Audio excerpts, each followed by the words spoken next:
Ka dhe një tjetër, Rikthehemi drejt për debatin dhe për pak minuta të fundit, zotë Shabani, në fakt edhe në publicitet edhe gjatë kohës që ju po flisni, pavarësisht se kam kuriozitet dhe vëmendje, një pjesë vëmendjes time më morën fotografitë tuaja, që po i mbani gjatë gjithë kohës mbi tavolinën e debatit. Çfarë janë këto imazhe fotografike? Një pjesë të figurave unë i njoh, disa të tjerë kam me kokë përmbys. Shiko, kam disa foto që i mbaj për t'i kujtuar vetes se kush janë ofertat politike në këto zgjedhje. Pra, nga njëra anë, Edi Rama ka dalë me kandidat të cilët janë në hetim nga Spaku. Që do thotë, nesër mund të jenë burg. Kush është në fotografi tuaj? Po i ke këtu. Do thënë ministra, ish-ministra, të cilët janë në hetim nga Spaku, ose janë thirrur në Spak. Në të shkuarën ka zgjedhë deputet dhe ministra që praktikisht përfunduan në burg. Berisha e konkuron me kandidat të cilët dhe ata janë në hetim nga Spaku, me kandidat që janë në burg, me kandidat që kanë qenë... Se edhe pa i... Ky është në burg, për shumë. Pa i pëse nga Spaku nga koalicioni... Në faktu, keni Jeni Sherin dhe zotin Gjulli që s'kan lidhje me Spakun, keni zotin Dule, zotin Idrizi, se në shqetsua, tani thamë që keni lajme që ne si kemi. Be kisha për gjithë, be kisha për Ilimetën sa i është në burg. Por, gjithësi kjo është koalicioni... Kjo është panorama me cilin konkurojnë ata dhe ju po i kujtoni vetës. Shqipërisë madhështorë që ofron Berisha. Tani, qa kërkon Rama? Rama po thot që të futet në BE. E imagjinon të që këta të shkojnë në BE? E kupton tani tullen aty këtë tavolina e Parlamentit Evropian, tullen atje në një krah ky Flamur Noka, Teti Blushi, Adriana Kalaja, këtë tjetë Zegjineja e Roskovecit, tjetë ai Tërmet Peçi i Tepelenës. Po me gjas një pjesë e mire këtyre emrave që përmendët edhe mund të jenë. Kush duhet tjetë si pas jush? E kupton tani se si mund ta? Mos çuditin se këta mund të jenë pjesë e komisionit të integrimit, mos e thuaj me shakat. Jo mos e them me shaka, unë e them me shqetësim. Po e thot si shqetësim? Unë e them si shqetësim për votuesin shqiptar, për votuesin shqiptar në diasporë. E kupton të përfaqësojnë këta tash që tulen atje këta Albania, këta dhe ti kërkojmë fonde. Votuesi shqiptar është i mençur, nuk i voton ata. Në rregull, ta shohim. Dhe votuesit shqiptar do thënë, Rama i premton që do fusi vendin në Bashkimin Evropian. Me këtë do i menaxhoj fondet, me Frida Kripsen. Po i kujtoni votuesit shqiptar Akademinë e Barimve në këtë moment. Jo vetëm ajo.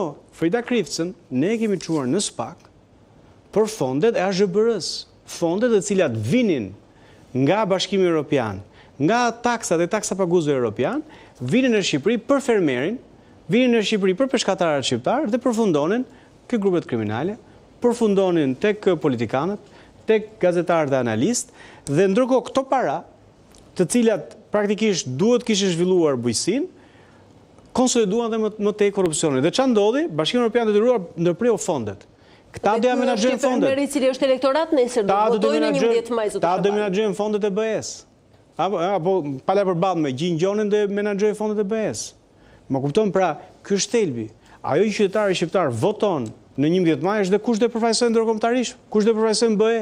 Jo vetëm kush do përfaqësojë në Shqipëri, aty në foltorin e Parlamentit. E kam qartë, mbani për rifreskimin e memorjes tuaj, por e bëni edhe për publikun. Meqense kemi mbritur në limitet e kohës, unë po ju pyes për projeksionin paraprak që keni. Më thatë që sondazhet që keni realizuar dhe që keni konsultuar ju çojnë tek 10%. Të përkthyera në mandate, sa e keni sot objektivin që mund të shkoni në datë 11 maj? Unë nuk kam qejf të bëj këto, do të thënë projeksione. Unë dua që në 12 maj, kur njerëzit të zgjohen pjesë, të hapin televizorin, mesazhi tjetë që Shqipëria po ndryshon. Në qoftë se njerëzit hapin televizorin në 12 maj, fillon dalin ato rezultatet e para dhe shohin që do kemi prap Ramën, Berishën, Flamur Nokën, Zeqinen, Tërmetin. Kështu i bie që ta hapin dhe ta mbyllin televizion. Do mbyll televizorin, do ikin jashtë, do përgatisin valixhen, do mbledhin lekët për çu fëmijët jashtë. Po që normale po për 3-4 Shabani, por çfarë nuk kuptoni kur thoni që në datë 12 maj ne ta thëshim në televizione që ka filluar ndryshimi? Çfarë nuk kupton për ju si proces ky, sepse nuk besoj se prisit vinin në pushtet. Të tronditet klasa e vjetër politike, të mos kenë mbi 7 mandate. Kjo është vulnerabiliteti i tyre, dobësia e tyre. Nuk ka nevojë të marrësh Ramës 7 mandate, mjafton ta zbresësh tek me 3 mandate ose 4 mandate nga 2021. Rama ka qenë 48% votave në 2021. Në qoftë se Rama bie me 3%, nëse ne i marrim 3% dhe e zbresim në 45%, ai nuk është më në qeveri. Kaq. Këtë të shkaktojmë ne. Të shkaktojmë reformimin e PD-s ose shkrirjen fare të PD-s sepse ka vendosur të shkojë bashkë me Berishën në Gremin. të shkaktojmë reformimin e klasës politike, se nuk e kam hallin ke politika unë, e kam hallin ke universiteti, ke akademia, ke sporti, ke media, ke tregu, nuk reformojnë këto pa u reformuar politika. Pra nuk e keni hallin vetëm të ardhurit dhe të qëndruarit në pushtet.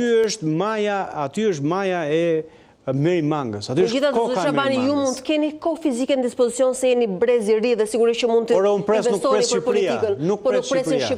Prandaj shqiptarëve në 11 maj duhet t'japim ndryshimin. Dhe ne mund t'japim ndryshimin duke i zbritur këta në 70 mandate. Duke i mbajtur ta ke 69-ta, duke i lënë këta jashtë mundësisë për qeverisë, ne do shkaktojmë reformimin e klasës politike. Dhe e qëndroni ende tezës për të provokuar zgjedhje të reja me njëherë pas zgjedhjeve nëse pamundësoni 71-shën e mandateve? Ne mund të formojmë një qeveri të reja aty brenda. Me kë? Me ata të rinj që do rebelohen kundër Berishës dhe Ramës. Se mund të ketë atje të rinj me integritet. Kjo është tezë interesante. Mund të ketë njerëz të cilët zgjedhin Shqipërinë para partisë. Mund zgjedhin njerëz të cilët e kuptojnë që ka ardhur koha që Rama dhe Berisha të largohen dhe mund ta formojmë aty qeverinë. Se në fakt ju jeni nga të vetmet që elaboroni këtë tezë, sepse kam dëgjuar kryesisht nga të rinj tezën e zgjedhjeve pas zgjedhjeve duke pamundsuar 71-shën. Kush mund të ishin opsionet të cilat janë vulnerabël dhe i keni çekuar me dritë jeshile të cilat mund të bashkëpunoni nesër për një qeverisje? Opsionet janë këto: 6 reforma esenciale për të shtruar rrjetin e Meri Mangës që ka kapur sot shoqërinë. Kur flas për opsione, flas për bashkëpunime të mundshme dhe praktike nesër në datë 12 maj. Parlamenti ka 140 njerëz, secili nga ata ka mandatin e vet. Nëse ata do duan që të shkojnë në zgjedhje dhe të humbasin bashkë me Ramën dhe Berishën, do ta çojnë vendin zgjedhje parakoshme. Unë nuk dua ta çoj vendin zgjedhje parakoshme. Unë dua të reformoj klasën politike. Nëse do e vetmja zgjidhje është që këta të qeverisin bashkë dhe ta çojnë domosdoshmërisht vendin brenda 6 muajve zgjedhje parakoshme, le të shkojë. Po unë nuk mund të bashkoj me Ramën dhe Berishën sepse harroj arsyen pse i kam hyrë politikës. Pra, dy opsionet e vetme të përjashtuara përfundimisht janë Partia Socialiste dhe Partia Demokratike. Ai që është në burg. Pra, dy njerëz, Rama, Berisha. Njerëz. Dhe nuk janë njerëz, ata janë familje. Pra, familja Rama, familja Berisha përjashtohen. Pra, nëse unë për llogarit që zoti Berisha nuk do të jetë kandidatura për kryeministër as kryetari i Partisë Demokratike nesër, ju bashkëpunoni me Partinë Demokratike? S'kam unë asnjë problem me demokratë ndershëm. Unë ka disa nga ata që janë aty në listë që do doja të ishin listë sigurt para Teti Blushit edhe Fari Balliut. Lëviz Balliut. Lëviz Balliut, ndjes. Ndjes. Sepse është jati e kuptoj, është lapsus i kuptueshëm. Pra, do doja që ata të ishin listë, për shembull Ilir Ali Mehmetin, Jorida Tabakun. Problemi është që njerëzit do votojnë Jorida Tabakun, do votojnë Ali Mehmetin, do marrin peshqesh Balliun. Sërish Lëviz Balliun. Pra, ky është problemi. Unë nuk kam asnjë problem me ata.